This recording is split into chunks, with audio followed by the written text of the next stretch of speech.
क्या आप जानते हैं कि भगवान राम को 14 साल का वनवास सिर्फ एक वचन की वजह से नहीं मिला, बल्कि इसके पीछे छुपा है एक ऐसा रहस्य जो बहुत कम लोग जानते हैं। अयोध्या नगरी में खुशियों का माहौल था। राजा दशरथ ने फैसला किया था कि अब समय आ गया है कि उनके सबसे बड़े पुत्र राम को राजा बनाया जाए। पूरी अयोध्या दीपों से जगमगा रही थी। हर कोई राम के राज्याभिषेक की तैयारी में जुटा था। लेकिन किसे पता था कि यह खुशी पल भर में दुख में बदल जाएगी। महल के अंदर मंत्रा ने रानी कैकेयी के मन में जहर घोल दिया। उसने कहा कि अगर राम राजा बन गए तो तुम्हारा पुत्र भरत हमेशा के लिए पीछे रह जाएगा। ये सुनकर कैकेयी का मन बदल गया और यहीं से शुरू हुई एक बड़ी साजिश। कैकेयी को याद आया कि कभी युद्ध के समय उसने राजा दशरथ की जान बचाई थी। तब दशरथ ने उसे 2 वरदान देने का वचन दिया था। कैकेयी ने उसी वचन का फायदा उठाया और मांग लिया। पहला वरदान, भरत को राजा बनाया जाए। दूसरा वरदान, राम को 14 साल का वनवास दिया जाए। राजा दशरथ ये सुनकर टूट गए। उनका दिल रो रहा था, लेकिन एक राजा होने के नाते वह अपना वचन नहीं तोड़ सकते थे। उन्होंने कांपती आवाज में राम को बुलाया और सब कुछ बता दिया। राम ने बिना एक पल सोचे अपने पिता के वचन को निभाने का निर्णय लिया। उन्होंने कहा, पिताजी, आपका वचन ही मेरा धर्म है। ये सुनकर सभी हैरान रह गए।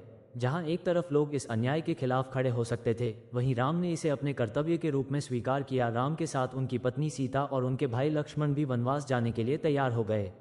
अयोध्या की सड़कों पर हर कोई रो रहा था।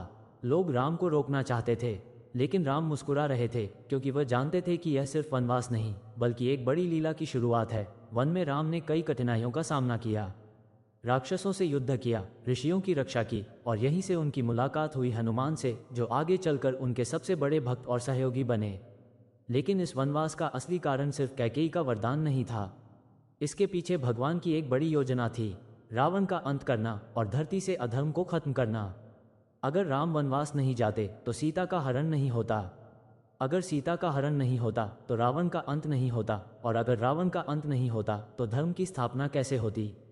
इसलिए राम का 14 साल का वनवास सिर्फ एक सजा नहीं था, बल्कि एक दिव्य योजना का हिस्सा था। क्या आपने कभी सोचा है, अगर राम वनवास नहीं जाते तो क्या कभी रावण का अंत हो पाता। वनवास की शुरुआत तो हो गई थी, लेकिन असली कहानी अब शुरू होती है। राम, सीता और लक्ष्मण घने जंगलों में प्रवेश करते हैं। चारों ओर अंधेरा, जंगली जानवरों की आवाजें और अनजान खतरे, लेकिन उनके चेहरे पर डर नहीं, बल्कि शांति और धैर्य था। कुछ समय बाद वे पहुंचे ऋषियों के आश्रम में। वहां के साधु संत राक्षसों के आतंक से परेशान थे। राम ने उनका कष्ट देखा और वचन दिया, जब तक मैं यहाँ हूँ कोई भी राक्षस आपको परेशान नहीं करेगा। और फिर शुरू हुआ अधर्म के खिलाफ पहला युद्ध। राम और लक्ष्मण ने कई राक्षसों का अंत किया। जंगल में शांति लौटने लगी, लेकिन ये शांति ज्यादा समय तक नहीं रहने वाली थी। एक दिन एक राक्षसी आई, शूर्पणखा। उसने राम को देखा और उन पर मोहित हो गई। उसने विवाह का प्रस्ताव रखा, लेकिन राम ने मुस्कुराते हुए मना कर दिया और उसे लक्ष्मण के पास भेज दिया। ये बात शूर्पणखा को अपमान लगी और गुस्से में उसने सीता को नुकसान पहुंचाने की कोशिश की। तभी लक्ष्मण ने क्रोधित होकर उसकी नाक काट दी। यही छोटी सी घटना आगे चलकर एक बहुत बड़ा युद्ध बनने वाली थी। अपमानित शूर्पणखा सीधे लंका पहुंची और अपने भाई रावण को सब कुछ बता दिया। रावण के अंदर बदले की आग भड़क उठी। उसने सोचा, अब मैं राम को सबसे बड़ा दर्द दूंगा, और उसने एक भयानक योजना बनाई। रावण ने अपने मामा मारीच को बुलाया और उसे एक स्वर्ण मृग, सोने का हिरण बनने को कहा। मारीच जंगल में सीता के सामने आया। उसकी सुंदरता देखकर सीता मोहित हो गई और उन्होंने राम से कहा, मुझे ये हिरण चाहिए। राम उसे पकड़ने के लिए जंगल में चले गए और जाते जाते लक्ष्मण से कहा, सीता की रक्षा करना। थोड़ी देर बाद जंगल में राम की आवाज गूंजी, लक्ष्मण बचाओ। सीता घबरा गई और उन्होंने लक्ष्मण को राम के पीछे जाने को कहा। लक्ष्मण जानते थे कि यह छल है, लेकिन सीता के आग्रह पर उन्हें जाना पड़ा। जाते जाते उन्होंने एक रेखा खींची, लक्ष्मण रेखा, और यहीं से कहानी ने सबसे बड़ा मोड़ लिया। रावण साधु का वेश बनाकर आया। उसने भिक्षा मांगी। सीता ने जैसे ही लक्ष्मण रेखा पार की, रावण ने अपना असली रूप दिखाया और सीता का हरण कर लिया। पूरा जंगल कांप उठा, पक्षी चिल्लाने लगे और एक महान युद्ध की शुरुआत हो गई। जब राम लौटे और सीता को गायब पाया, उनका दिल टूट गया। उन्होंने पूरे जंगल में सीता को ढूंढा, पेड़ों से पूछा, नदियों से पूछा, लेकिन कोई जवाब नहीं मिला। तभी उनकी मुलाकात हुई एक महान पक्षी जटायु से, जिसने मरते मरते बताया कि रावण सीता को लंका ले गया। राम की आंखों में अब आंसू नहीं, बल्कि आग थी। आगे चलते चलते राम और लक्ष्मण की मुलाकात हुई हनुमान और सुग्रीव से। यहाँ से उन्हें एक नई सेना मिली, एक नई उम्मीद मिली। हनुमान ने समुद्र पार करके लंका में सीता को ढूंढ निकाला, उन्हें राम का संदेश दिया और लंका में आग लगा दी। अब समय आ गया था धर्म और अधर्म के सबसे बड़े युद्ध का। राम ने समुद्र पर पुल बनाया, राम सेतु, और अपनी वानर सेना के साथ लंका की ओर बढ़े। युद्ध भयंकर था, एक तरफ रावण की विशाल सेना, दूसरी तरफ राम की धर्म की सेना। आखिरकार वह दिन आया जब राम और रावण आमने सामने थे। आकाश गूंज उठा, धरती कांप उठी, और फिर एक दिव्य बाण से राम ने रावण का अंत कर दिया। धर्म की जीत हुई, अधर्म का नाश हुआ। 14 साल बाद राम अयोध्या लौटे और उनका भव्य स्वागत हुआ, जिसे आज हम दीपावली के रूप में मनाते हैं। रावण का अंत तो हो गया, लेकिन क्या आप जानते हैं कि असली परीक्षा अभी बाकी थी? क्या राम और सीता की कहानी यहीं खत्म हो गई? रावण के वध के बाद पूरा लंका कांप उठा, चारों ओर शांति छा गई, लेकिन राम के चेहरे पर वैसी खुशी नहीं थी जैसी होनी चाहिए थी, क्योंकि उनके मन में एक बड़ा सवाल था, सीता की पवित्रता का। जब हनुमान सीता को लेकर राम के सामने आए तो वो पल बहुत भावुक था, लेकिन राम ने सबके सामने एक ऐसा निर्णय लिया जिसने सभी को चौंका दिया। राम ने कहा, मैंने तुम्हें रावण से मुक्त कराने के लिए युद्ध किया, लेकिन एक राजा होने के नाते मुझे समाज के नियमों का पालन करना होगा। ये सुनकर सीता का दिल टूट गया, लेकिन उन्होंने कुछ नहीं कहा। उन्होंने शांत मन से अग्नि परीक्षा देने का निर्णय लिया। चारों ओर अग्नि जलाई गई और सीता उस अग्नि में प्रवेश कर गई। पूरा वातावरण थम गया, हर कोई सांस रोककर देख रहा था। और फिर कुछ समय बाद सीता अग्नि से बाहर आई, बिल्कुल सुरक्षित, पवित्र, दिव्य। अग्निदेव ने स्वयं उनकी पवित्रता की गवाही दी। अब राम को भी यकीन हो गया। उन्होंने सीता को स्वीकार किया और फिर अयोध्या लौटने की तैयारी शुरू हुई। इधर अयोध्या में भरत 14 साल से राम की प्रतीक्षा कर रहे थे।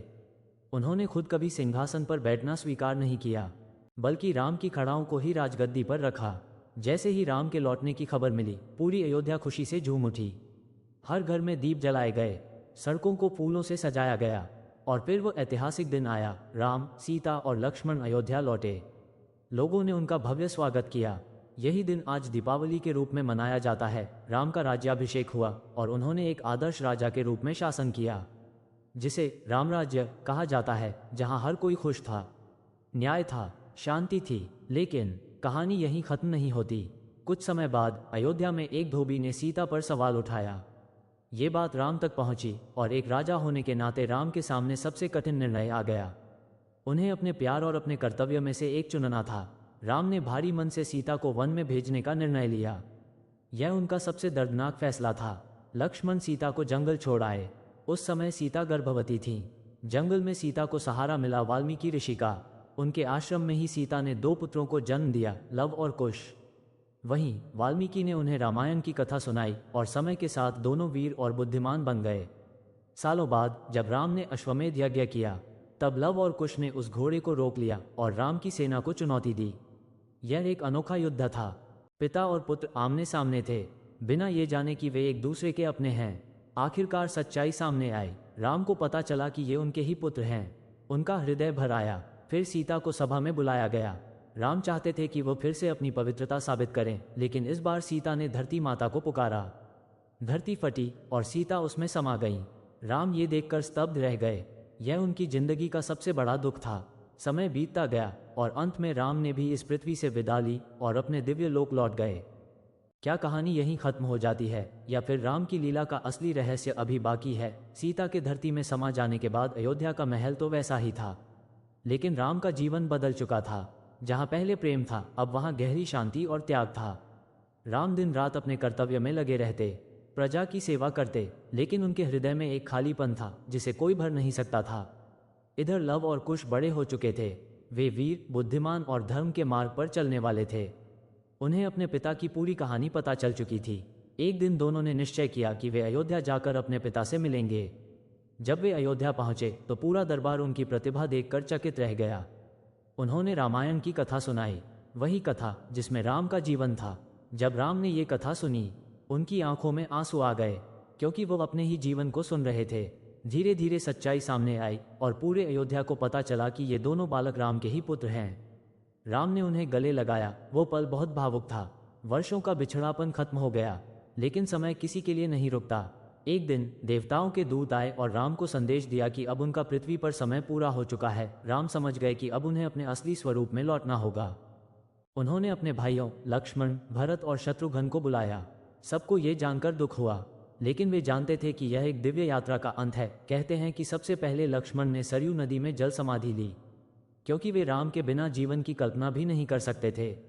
ये देखकर राम का हृदय और भी भारी हो गया। फिर वो दिन आया जब राम सरयू नदी के किनारे खड़े थे। पूरी अयोध्या उन्हें विदा देने आई थी। राम ने अंतिम बार अपनी प्रजा को देखा, आशीर्वाद दिया और फिर धीरे धीरे सरयू नदी में प्रवेश कर गए। जैसे ही राम जल में समाये, उनका दिव्य रूप प्रकट हुआ। वे अपने असली स्वरूप भगवान विष्णु में लौट गए। आकाश में देवताओं ने पुष्प वर्षा की, वातावरण दिव्य हो गया और इस तरह एक महान लीला का अंत हुआ। लेकिन क्या सच में अंत हुआ? नहीं, क्योंकि राम आज भी जीवित हैं, हमारे विचारों में, हमारे संस्कारों में और हर उस इंसान में जो धर्म और सत्य के मार्ग पर चलता। क्या राम की कथा सच में समाप्त हो गई, या फिर उनकी लीला आज भी इस दुनिया में किसी न किसी रूप में चल रही है? राम के दिव्य लोक में जाने के बाद अयोध्या तो वही रही, लेकिन उसका स्वरूप बदल गया, क्योंकि अब वहाँ राजा नहीं, एक आदर्श की याद बसती थी। लव और कुश ने अपने पिता की शिक्षाओं को आगे बढ़ाया।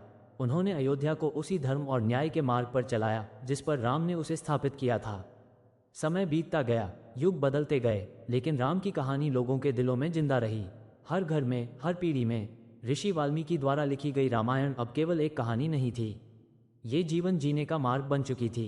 लोग अपने बच्चों को राम की मर्यादा सिखाते, सीता की पवित्रता बताते, लक्ष्मण की सेवा भावना समझाते और हनुमान की भक्ति का उदाहरण देते। धीरे धीरे ये कथा पूरे भारत में फैल गई। मंदिरों में, कथाओं में, त्योहारों में, हर जगह राम का नाम गूंजने लगा। आज भी जब बुराई बढ़ती है, जब अधर्म सिर उठाता है, तब लोग कहते हैं एक दिन फिर राम आएंगे। लेकिन क्या सच में राम फिर आएंगे? शायद नहीं, क्योंकि राम कभी गए ही नहीं। राम हर उस इंसान में है जो अपने माता पिता का सम्मान करता है। राम हर उस इंसान में है जो सच और धर्म के लिए खड़ा होता है। राम हर उस इंसान में है जो दूसरों की मदद करता है। और रावण भी आज जिंदा है, हमारे अंदर के अहंकार में, हमारे क्रोध में, हमारे गलत फैसलों में। इसलिए हर साल जब दशहरा आता है और रावण का पुतला जलाया जाता है, तो असल में हमें अपने अंदर के रावण को जलाना चाहिए। यही है रामायण का सबसे बड़ा संदेश। Folded hands. धन्यवाद दोस्तों, मैं गौरव कुमार। अगर आपको ये कहानी पसंद आए हो तो वीडियो को लाइक, थम्स अप का चिन्ह करें, चैनल को सब्सक्राइब, बेल करें और शेयर जरूर करें। और एक सवाल आपके लिए, उंगली से नीचे की ओर इशारा, क्या आप मानते हैं कि आज के समय में भी राम राज्य संभव है? अपना जवाब कमेंट में जरूर बताएं। Speech balloon.